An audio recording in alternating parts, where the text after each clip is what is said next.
very, very quickly then, China's relationship with Russia and the USSR before that. If we think about that, Russia is also the proximate great power. Right? So this is more complex. Why is the situation with Russia not just about security competition? But it was. It was for a very long time, right? If we go all the way back to the 19th century, right, the Russia-China relationship was about security competition, and from China's point of view, threat to its security from Russia, and encouragement from Russia for a very long time. The Soviet Union and China, as I just talked about with relationships to the United States, were not security partners. They were security competitors and saw each other mutually as threats for much of their history. Right? The economic relationship historically has been fairly limited between Russia and China, largely because the parts of Russia and China that border each other are not the core economic areas of either country.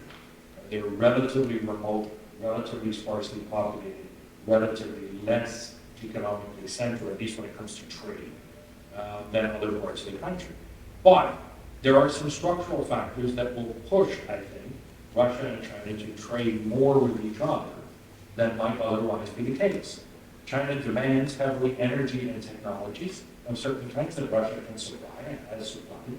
Russia needs markets for these exports. It also wants to import a lot of consumer goods, particularly from China, but not exclusively.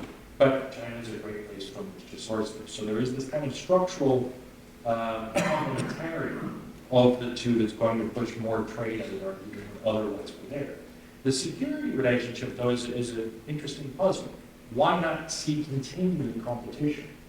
I would argue there that it's shaped by a balance of power logic, particularly after the collapse of the USSR, and it leads to a very strong perception from China of Russia's decline in relative terms and in absolute terms as well.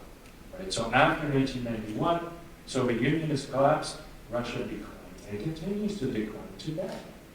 Right? So if China is worried about a balance of power sort of gain between the great powers, which it sees as being China itself, plus Japan, the United States, Russia, maybe India in the future, not necessarily no.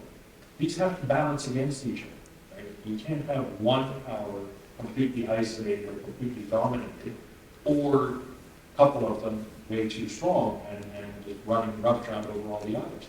So the US-Japan alliance, therefore, is very problematic from China's perspective for maintaining this kind of balance of power. It is essential that Russia not collapse or be so weak that it cannot balance at all the US and Japan. So to the extent we see any kind of security cooperation, my sense is that it's really driven by this balance of power imperative from China's point. It's not affordable for Russia to be too weak, but it's not necessarily that Russia and China share the important security.